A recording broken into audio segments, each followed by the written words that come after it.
നല്ല പരിപാടിയാണ്. അദ്ദേഹത്തെ മലയാളത്തിന്റെ പുറത്തോട്ട് ഒരു പടം ചെയ്യുന്നതിന്റെ എക്സൈറ്റ്മെന്റും ഉണ്ട്, അതിന്റെ ബുദ്ധിമുട്ടും ഉണ്ട്. ഞാൻ സിനിമ ചെയ്യുന്നത് ലീവ് എടുത്തിട്ടാണ്. ഇപ്പൊ നമുക്ക് ഇവിടെ ഇപ്പൊ ഒരു വർഷത്തിലൊരു ഓൾമോസ്റ്റ് 50 days നമുക്കൊരു ആനുവൽ ലീവ് കിട്ടും. ഫസ്റ്റിലുള്ള എൻട്രി അതന്നെ ഫുള്ളി എക്സ്പോഷർ ആയിട്ടുള്ള ഒരു എൻട്രി ആയിരുന്നു. അത് ഭയങ്കര സിമ്പിൾ മനുഷ്യൻ, ഭയങ്കര ഡൗൺ ടു. നമുക്ക് ഒരിക്കലും ഒരു സൂപ്പർ സ്റ്റാറിന് മുമ്പിൽ ഒന്ന് പണിയെടുക്കുന്ന പോലെ തോന്നുകയില്ല. കണ്ടിന്യൂ ആയിട്ട് അവിടെ ഇല്ലല്ല, ഇടയ്ക്കൊന്ന് മഴ പെയ്തിട്ട് ഇതെല്ലാം ലൊക്കേഷൻസ് ഒക്കെ ഭയങ്കര ബ്യൂട്ടിഫുൾ ആയിട്ടുള്ളതല്ല.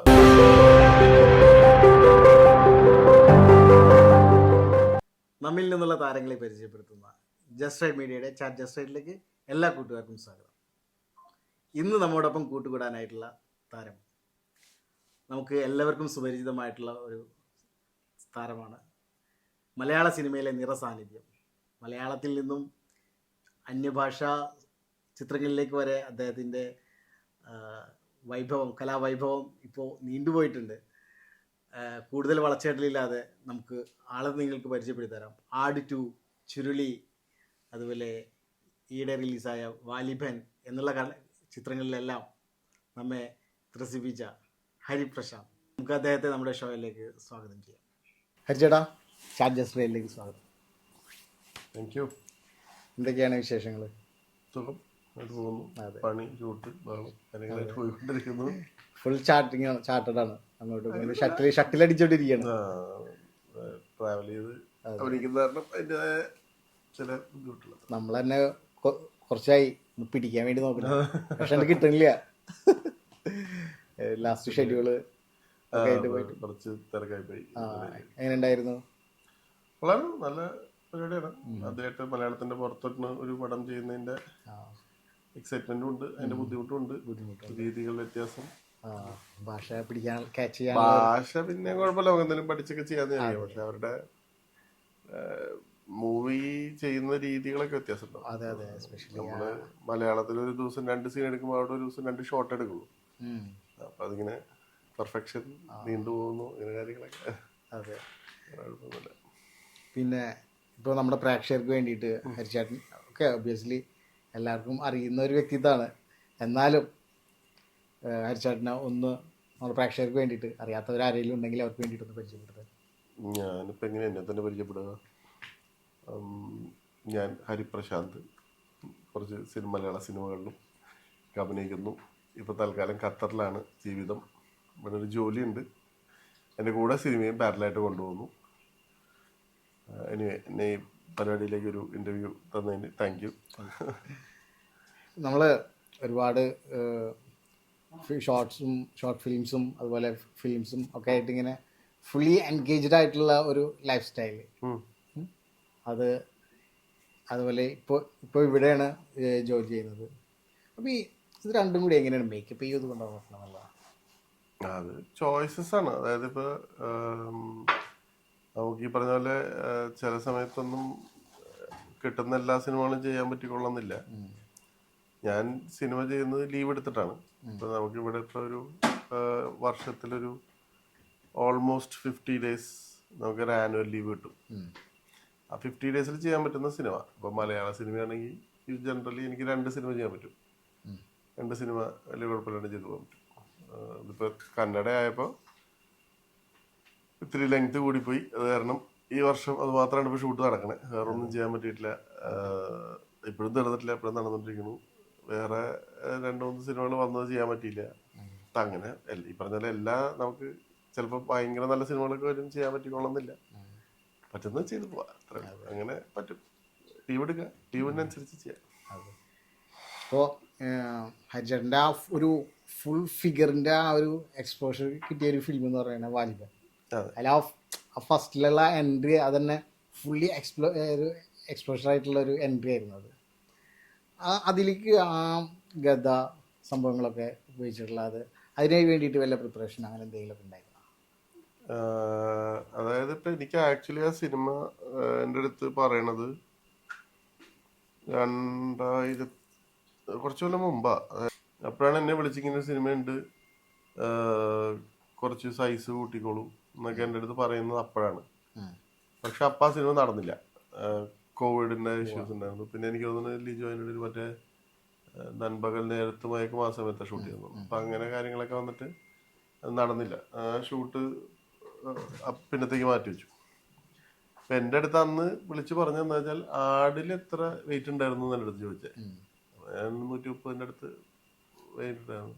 അതിന്റെ മുകളിൽ പിടിച്ചോളാം പറഞ്ഞിട്ടുണ്ട്. അതിന്റെ മേലെ പിടിച്ചോളാം. അപ്പൊ ഇനി ഞാൻ എന്താ നിന്റെ ഉദ്ദേശം എന്ന് ചോദിച്ചു. അപ്പൊ പറഞ്ഞല്ല അങ്ങനത്തെ ഒരു റോളാണ്. ക്യാരക്ടർ അല്ലേ ഒന്നും അറിയില്ല എനിക്ക്. അങ്ങനത്തെ ഒരു റോളാണ്. നല്ല നല്ല വലിപ്പത്തിലിരിക്കട്ടെ. പിന്നെ ലിജുവിന്റെ പടം കാരണം പിന്നെ കൂടുതലൊന്നും ആലോചിക്കാനില്ല. അപ്പൊ പണി തുടങ്ങി. പിന്നെ ഈ പറഞ്ഞില്ലേ സിനിമ നടന്നില്ല, ഡിലേ പോയി. അല്ല പിന്നെ അത് എന്റെ സൈസൊക്കെ കുറഞ്ഞു. ഇതിങ്ങനെ കൊണ്ടുനടക്കാൻ പറ്റില്ല. അത് കഴിഞ്ഞ് പിന്നെ ഈ പടം തുടങ്ങുന്നതിന്റെ ഒരു 4-5 മാസം മുമ്പ് വീണ്ടും വിളിച്ചിട്ട് പറഞ്ഞു എങ്ങനെയുണ്ട് വലിപ്പം. നീ ഇങ്ങനെ ഒരു വർഷം കഴിഞ്ഞിട്ട് 2 വർഷം കഴിഞ്ഞ് പിന്നെ സൈസ് എന്തെന്ന് വെച്ചിട്ട് ഞാൻ എന്ത് പറയാൻ ഇപ്പൊ കുറച്ച് കുറഞ്ഞിട്ടുണ്ട്. പിടിച്ചോ നമുക്കൊരു 3-4 മാസം ഉണ്ട്, ജനുവരിയിൽ തുടങ്ങുള്ളൂ. വീണ്ടും പണി വാങ്ങി. അങ്ങനെ 136 കിലോയോ എന്തോ ആയി. ഞാൻ അപ്പം 136 പ്ലസ് ഉണ്ട്.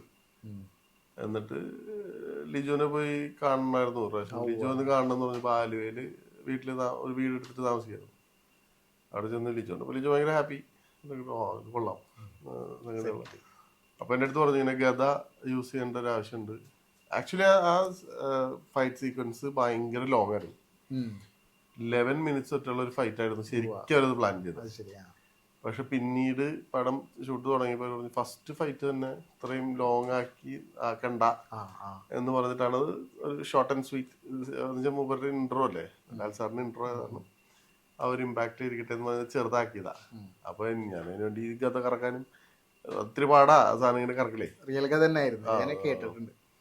അത് റിയൽ കഥ യൂസ് ചെയ്യേണ്ട കാര്യമൊന്നുമില്ല ശരിക്കും പറഞ്ഞാൽ. നമുക്ക് ഡമ്മി യൂസ് ചെയ്യാവുന്നേ ഉള്ളൂ. ഡമ്മി ഉണ്ടായിരുന്നു ഡമ്മി. പക്ഷെ ഞാൻ നോക്കിയപ്പോഴേ അത് ഈ ഡമ്മി ഇങ്ങനെ വെച്ചിട്ട് നമ്മൾ ഓടുകയാണല്ലോ. ഇതിന് തീരെ വെയിറ്റ് ഇല്ലല്ലോ ഡമ്മിക്ക്. ഇതിങ്ങനെയാണ് അടിച്ചോണ്ടിരിക്കുന്നത്. അപ്പൊ കാണുന്നവർക്ക് ക്ലിയർ ആയിട്ട് മനസ്സിലാവും ഇത് തെർമോക്കോളിന്റെ സാധനം. അതെ, എനിക്ക് തന്നെ അത് എന്തോ ഒരു ഫീല് അത് ഇല്ലാത്ത. അപ്പൊ ഞാൻ ലിജോനോട് പറഞ്ഞു ലിജോൻ അത് യൂസ് ചെയ്തിട്ടില്ല, വേണോ എന്ന് ചോദിച്ചു. കുഴപ്പമില്ല നോക്കാം. അതൊക്കെ ഫുള്ള് വെച്ചു. ഇവിടെ തൊലിയൊക്കെ പോയി ഇങ്ങനെ ഓടിയിട്ടേ 10 രൂപയിലുണ്ടത്. നല്ല വെയിറ്റാ. ആ ലാൽ സാറിനെ അടിക്കണ ഒഴിച്ച് ബാക്കിയെല്ലാം ഒറിജിനല്ല. എങ്ങനെയുണ്ട് ലാലേട്ടനായിട്ടുള്ള ഒരു എല്ലാ നടന്മാരും ആഗ്രഹിക്കുന്ന സാധനം ഒരുവിധം എല്ലാവരും പറയുന്ന സാധനം ഭയങ്കര സോഫ്റ്റ് ആണ് ഇതൊക്കെ പറയാറുള്ളത്. സാറിനൊക്കെ വിളിക്കുള്ളൂ, നമ്മള് സാറെന്ന് വിളിക്കും. രക്ഷയില്ല. അത് ശരിയാട്ടോ. ഇവർ തന്നെ ലാൽ സാറാണ് ഈ പടത്തിലൊന്നും എനിക്കറിയില്ലായിരുന്നു. ഇതൊക്കെ പിന്നെ എപ്പോഴും അറിയണേ. എപ്പോഴാണെന്ന് എനിക്ക് പറഞ്ഞല്ലോ. ഞാൻ ആകെ എക്സൈറ്റഡ്. കാരണം മോഹൻലാൽ മോഹൻലാൽ മൂപ്പരോട് അഭിനയിക്കുക എന്ന് പറയുന്നത് ഒരു വലിയ വലിയ ഭാഗ്യമാണ്. അതെ. അപ്പൊ അങ്ങനെ ഫസ്റ്റ് ഡേ ഞാൻ സെറ്റിൽ വരുന്നവരെ ലാലേട്ടനാണ് അതിന്റെ കേന്ദ്രപാത്രം എന്നുള്ള അറിയില്ല. അല്ലല്ല അപ്പൊ ഇതും പറയാം. ഒരു ഷൂട്ടിന് പോണതിനൊരു 2-3 ആഴ്ച മുമ്പൊക്കെ അറിയായിരുന്നു. അപ്പൊ എനിക്ക് എക്സൈറ്റ്മെന്റ് ആണല്ലോ. അവിടെ ചെന്നിട്ട് ലാൽ സാറിനെ ഇങ്ങനെ സെറ്റിൽ കണ്ടു. പുള്ളി ഇങ്ങനെ വന്നിട്ട് ഷെയ്ക്കാൻ്റെ തോന്നുന്നു എന്ത് ചെയ്യുന്നു ഏത് ചെയ്യുന്നു. ഖത്തറിലാണ് ജോലി ചെയ്യുന്നുണ്ട്, എന്നിട്ടാണ് ഈ പണി കിടക്കണതൊക്കെ ചോദിച്ചു. പുള്ളി ഭയങ്കര സിമ്പിൾ മനുഷ്യൻ, ഭയങ്കര ഡൗൺ ടു. നമുക്ക് ഒരിക്കലും ഒരു സൂപ്പർ സ്റ്റാറിന് മുമ്പിൽ നിന്ന് പണിയെടുക്കുന്ന പോലെ തോന്നുകയില്ല. വളരെ ഹെൽപ്ഫുൾ ആയിട്ടുള്ള നമ്മളെ ടിപ്സ് ഒക്കെ പറഞ്ഞു തരും. ഇങ്ങനെ വേണ്ട പോലെ. അങ്ങനെ ഒരു എനിക്കൊരു സ്വപ്നം പോലെ ആയിരുന്നു. ഭയങ്കര ഗൈഡും കൂടെ അല്ലേ നമുക്ക് റെഫർ ചെയ്യാൻ പറ്റിയ യൂണിവേഴ്സിറ്റികളല്ലേ സ്പോട്ടിലെന്ന് പറയണ കേൾക്കാം. ഇത് തുടങ്ങി കഴിഞ്ഞാല് ടേക്ക് ആണോ നോർമൽ ആണോ ഒന്നും പറയാൻ പലരും പറഞ്ഞു കേട്ടിട്ടുണ്ട്. സത്യം തന്നെയല്ലേ അത്. ഭയങ്കര അതല്ല റീടേക്ക് ഒക്കെ ഈ പറഞ്ഞ പോലെ. എനിക്ക് തോന്നുന്നു അതിനകത്തൊരു സീന് ലിജോ പിന്നെ കുറച്ച് പെർഫെക്ഷൻ്റെ ആളായത് തന്നെ. അപ്പൊ അതിന് എന്നെ ബീറ്റ് ചെയ്തതിന് ശേഷം പുള്ളി അവിടെ ഒരു എന്റെ ഇതൊക്കെ എഴുതി വെച്ച ഒരു കല്ലുണ്ട്. ആ കല്ലെടുത്തിട്ട് കറക്കി എറിയണൊരു സീക്വൻസ് ഉണ്ട്. അപ്പൊ ഞാൻ അവിടെ കിടക്കുക, ഞാൻ അടിച്ചിട്ടു. അപ്പൊ ഞാനവിടെ ബാക്ക്ഗ്രൗണ്ടിൽ ഇങ്ങനെ കിടക്കണം. ഇങ്ങനെ കിടന്നോണ്ട് കാണാം ഇവരവിടെ കാണിക്കണേ. എത്ര റീസ്റ്റേക്ക് എടുത്തെന്നറിയോ. അത് എന്തായിരുന്നു അതിന്റെ ഇഷ്യൂ എന്ന് എനിക്കറിയില്ല. പക്ഷെ അതൊരു 8-10 പ്രാവശ്യം ഒന്നും പോരാ, അതിൽ കൂടുതൽ പുള്ളി ആ വെയിലത്ത് നിന്ന് ഈ സാധനം ഇങ്ങനെ. അപ്പൊ ആ ഒരു മനസ്സാണല്ലോ എത്ര റീടേക്ക് എടുക്കാനും പുള്ളി തയ്യാറാന്നുള്ള. അത് വലിയ കാര്യം തന്നെ. അതുകൊണ്ടൊക്കെ തന്നെ ഒരു ഇന്നും ആ ഒരു സ്റ്റാറായി നിൽക്കുന്നത്. അല്ല അയ്യോ ഡെഡിക്കേഷൻ ഒന്നും ഒന്നും പറയാനില്ലല്ലോ. എത്ര എന്തി പറഞ്ഞത് എപ്പൊ തൊട്ട് കണ്ടു തുടങ്ങിയ മനുഷ്യർ. അതാണ് എല്ലാവരുടെ ഒരു കാരണം ഇവരെയൊക്കെ കണ്ടാൽ സ്റ്റാറിന്റെ ഒരു ഡ്രീമാണ് ഇവരായിട്ടൊക്കെ വന്ന്. അതെ അതെ. പിന്നെ നമ്മള് സിനിമയെ തന്നെ സ്നേഹിച്ച് തുടങ്ങിയത് ഇവരെയൊക്കെ കണ്ടിട്ടുണ്ട്. അതെ അതെ അതെ അതെ. പണ്ട് 20-ാം നൂറ്റാണ്ടിൽ രാജാവിന്റെ മകനും നാടുവാഴികളൊക്കെ കണ്ട് വളർന്നു വന്നൊരു ജനറേഷനാണ് എന്റെ. അത് കഴിഞ്ഞിട്ട് മൂപ്പര് ഫ്രണ്ടിൽ പുള്ളിയുടെ കൂടെ ഒരു സ്ക്രീൻ ഷെയർ ചെയ്യാന്നാണ് ഭയങ്കര സംഭവം. അതെ. അതുപോലെ ആടിലെ ചെകുത്താൻ ലാസർ രക്ഷയില്ലാത്ത അത് എനിക്ക് ഈ പറഞ്ഞ പോലെ ഒരു പുതിയതായിട്ട് സിനിമയിലേക്ക് വരുന്ന ഒരാൾക്ക് കിട്ടാവുന്നതിന്റെ ഏറ്റവും ബെസ്റ്റ് ഇൻട്രൊഡക്ഷൻ ആണ് ആ പടം. ബ്രേക്കിന് ആ പേര് തന്നെ ഭയങ്കര ഒരു ഹൈപ്പ് കൊടുക്കുന്ന ഒരു പേര്. പല സ്ഥലത്ത് ഇപ്പോഴും ഇപ്പൊ പടം ഇറങ്ങിയിട്ട് എത്ര 5-6 കൊല്ലം ഇപ്പൊ അടുത്ത വർഷം ഇറങ്ങാൻ പോകണം, അടുത്ത ഇറങ്ങാൻ പോകണം. അതിലൊരു ഇൻട്രോ പോലെ പറഞ്ഞ ചെകുത്താൻ ലാസർ എന്ന് പറഞ്ഞിട്ടുള്ള ഒരു ഡയലോഗ്. അപ്പൊ ആ ഇപ്പോഴും ഇത്ര വർഷമായിട്ട് ഇപ്പോഴും പല ആൾക്കാർക്ക് എന്റെ പേരറിയില്ലെങ്കിലും ഈ ക്യാരക്ടർ അറിയാന്നുള്ളതാ. അതെ മനസ്സിലായി. ഇത് നമ്മുടെ ചെകുത്താൻ ലാസറിലെ ചോദിക്കുന്നത് എന്റെ പേരറിയില്ലാത്ത ആൾക്ക് ഇഷ്ടപ്പെടും. ഈ സ്പടികൻ ജോർജ് കിരിക്ക അതെ അതെ അതെ അതെ. അവരൊക്കെ നമ്മളിപ്പോഴും പലർക്കും അവരുടെ പേരറിയില്ല. അതെ എനിക്ക് തന്നെ ഈ ഇൻഡസ്ട്രിയിൽ വന്നതിന് ശേഷം കുറെ കഴിഞ്ഞിട്ടാണ് ഈ കീരിക്കാടൻ ജോസ് പറഞ്ഞ ആളുടെ പേര് മോഹൻരാജ് എന്നാണെന്നുള്ളത് ഞാൻ അറിഞ്ഞത് പിന്നെയാണ്. അതെ അതൊരു അവാർഡാണ് ശരിക്കും പറയുന്നത്. നമ്മള് ചെയ്ത ഒരു ക്യാരക്ടറിന്റെ പേരിൽ നമ്മൾ അറിയപ്പെടുക പറയുന്നത്. ആദ്യമൊക്കെ എനിക്ക് കുറച്ച് ബുദ്ധിമുട്ടുണ്ടായിരുന്നു. ഇത്രയും സിനിമ ചെയ്തിട്ട് ഇപ്പോഴും അത് തന്നെയാണല്ലോ എന്നൊക്കെ പറഞ്ഞിരുന്നു. അപ്പൊ ഒരു പ്രാവശ്യം ജയസൂര്യയുടെ അടുത്ത് ഇങ്ങനെ സംസാരിച്ചിട്ടുണ്ടെങ്കിൽ ഒന്നും പറയേണ്ട ഇപ്പോഴും അവിടെ ചെന്ന് കഴിഞ്ഞിട്ടുണ്ടെങ്കിൽ നമ്മുടെ പടത്തിന്റെ പേര് തന്നെയാണ്. മച്ചാനെ അതൊരു അനുഗ്രഹല്ലേ മച്ചാനെ, അതൊരു അനുഗ്രഹല്ലേ? എന്താ അനുഗ്രഹമൊക്കെ തന്നെ. ഞാൻ പുള്ളി ഞാൻ എത്ര പടം ചെയ്ത് ഇപ്പോഴും എന്നെ പാപ്പാന്ന് വിളിക്കുന്ന എത്ര പിള്ളേർ പുള്ളി പല കുട്ടികൾക്ക് ഇത്രയും അവാർഡും സിനിമകളെല്ലാം ചെയ്ത മനുഷ്യരാ. പക്ഷെ ഇപ്പോഴും പല കുട്ടികൾക്കും പുള്ളി ചെന്ന് ഇതേ ഷാജി പാപ്പൻ ഐക്കോണിക് ക്യാരക്ടറായി മാറിയത് അതൊരു ഭയങ്കര കാര്യം തന്നെയാണ്. അത് എന്നും എത്ര കഴിഞ്ഞാലും അതവിടെ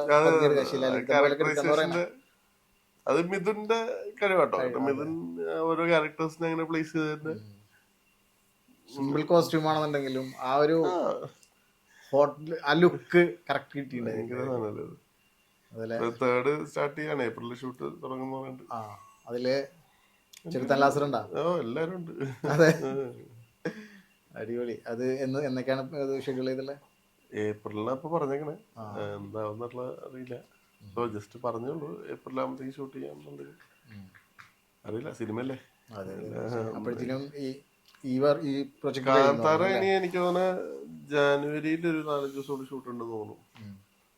അത് കഴിഞ്ഞാൽ എന്റെ പാർട്ട് തീരുമാനിക്കും. അവര് മാർച്ച് വരെ ഷൂട്ട് ചെയ്യുന്നുണ്ട്. ഒരു ഒക്ടോബർ 2 റിലീസ് ചെയ്യാനുള്ള ഉദ്ദേശത്തിലാണ്. 2025 ഒക്ടോബർ 2. കഴിഞ്ഞ മാർച്ചിൽ തുടങ്ങി. കഴിഞ്ഞ മാർച്ച് ഓൾമോസ്റ്റ് 8-9 ദിവസത്തോളായില്ലേ കണ്ടിന്യൂ ആയിട്ട് അവിടെ. ഇല്ലല്ല, ഇടയ്ക്കൊന്ന് മഴ പെയ്തിട്ട്. ഇതെല്ലാം ലൊക്കേഷൻസ് ഒക്കെ ഭയങ്കര ബ്യൂട്ടിഫുൾ ആയിട്ടുള്ളതല്ല. ഈ സാങ്ച്വറിയുടെ ഉള്ളിലൊക്കെയാ, വൈൽഡ് ലൈഫ് സാങ്ച്വറീസും ഭയങ്കര കാടും മേടും ഒക്കെയാ. ചെറിയൊരു മഴ ചെയ്താ അവിടെ പോകാൻ പറ്റില്ല. ഇത് ആനിമേഷനോ ക്രോമോ ഒന്നുമല്ല, ഫുള്ള് സെറ്റ് ഇട്ടിരിക്കുന്നതാണ്. ഒബ്വിയസ്ലി സി ജി ഉണ്ടാവും. സി ജി ഇല്ലാണ്ട് ഇതൊന്നും സെറ്റ് ഇട്ടാലും സി ജി ചെയ്യേണ്ടി വരും. പക്ഷെ സെറ്റ് ഒന്നും പറയല്ല, ഭയങ്കര പെർഫെക്റ്റ്. ഒരു ഏരിയ, ഒരു കാടിന് അടുക്കൊരു ഏരിയ മുഴുവൻ ഈ പറഞ്ഞിങ്ങനെ ഒരു രാജകൊട്ടാരവും അതിന്റെ അമ്പലവും രാജവീതികളും മറ്റു കുറച്ചൊക്കെ ആയിട്ട് ഇങ്ങനെ നിറച്ചുണ്ടാക്കിയിട്ടൊക്കെ ഭയങ്കര. എവിടെയാണ്? ആന്ധ്രാപ്രദേശ് അല്ലല്ല, കർണാടക. കൊല്ലൂർ മൂകാംബിക ടെമ്പിളിന്റെ ചുറ്റുവട്ടത്താണ് മൊത്തം. ഒരു കുന്താപുര എന്ന് പറഞ്ഞ സ്ഥലത്തുനിന്ന് എല്ലായിടത്തേക്കും ഒരു 45 minutes to 1 hour ഡ്രൈവ് കാടിന്റെ ഉള്ളിൽ. ഭയങ്കര രസമുള്ള സ്ഥലം. ഇതാണ് പ്രശ്നം, മഴ പെയ്താൽ പോയി, പിന്നെ അങ്ങോട്ട് കയറാൻ പറ്റില്ല. ഫുള്ള് വണ്ടിയൊക്കെ കറങ്ങുള്ളൂ. അപ്പൊ എങ്ങനെ ഇടയ്ക്ക് മഴ പെയ്തപ്പോ കുറച്ച് നേരം ഒരു ഷെഡ്യൂൾ ചെയ്തായിരുന്നു. പിന്നെ വീണ്ടും തുടങ്ങി. എന്നിട്ട് മഴ പെയ്യുന്നുണ്ട് ഇപ്പോഴും, ഇടയ്ക്ക് അവിടെ ഇവിടെയൊക്കെ മഴ പെയ്യുന്നുണ്ട്. അപ്പൊ നിർത്തും. അയ്യോ അങ്ങനെയൊന്നും പറയാൻ പറ്റില്ല. കാരണം ഞാൻ അത്യാവശ്യം നല്ല മടിയുള്ള മനുഷ്യനാണ്. അങ്ങനെ നമ്മുടെ സുഹൃത്ത് പറഞ്ഞു നമുക്ക് സൈക്കിള് മേടിച്ച് ചവിട്ടിയാലോ. അങ്ങനെ ചവിട്ടി തുടങ്ങി. പക്ഷെ അതൊരു തമാശ അല്ലെങ്കിൽ ഒരു വെറുതെ ഒരു ജസ്റ്റ് ഫൺ രീതിയിൽ നമ്മൾ തുടങ്ങിയതാണ്. അങ്ങനെ നമ്മുടെ ഗ്രൂപ്പിൽ 10-45 പേരായി. നീ റീപ്ലേസ്മെന്റ് പറഞ്ഞങ്ങനെ കക്ഷിയായിരുന്നു. പുള്ളി ഞങ്ങളോട് വന്ന് സൈക്കിൾ ചവിട്ടിയിട്ട് പുള്ളിക്ക് റീപ്ലേസ്മെന്റ് ആവശ്യമില്ല എന്നുള്ളൊരു അവസ്ഥയിലേക്കായി. പക്ഷെ ആ റൈഡ് ഭയങ്കര സക്സസ്ഫുൾ ആയിരുന്നു. 100-200 ജില്ലാൻ റൈഡേഴ്സ് ഉണ്ടായിരുന്നു പല സ്ഥലത്തും. അന്നാണ് ഞങ്ങൾ റിയലൈസ് ചെയ്യുന്നത് ഇത്ര റൈഡേഴ്സ് ഇവിടെ ഉണ്ട് എന്നുള്ളത്. പിന്നെ കോവിഡ് വന്നപ്പോ നിറച്ച് റൈഡേഴ്സ്. അപ്പൊ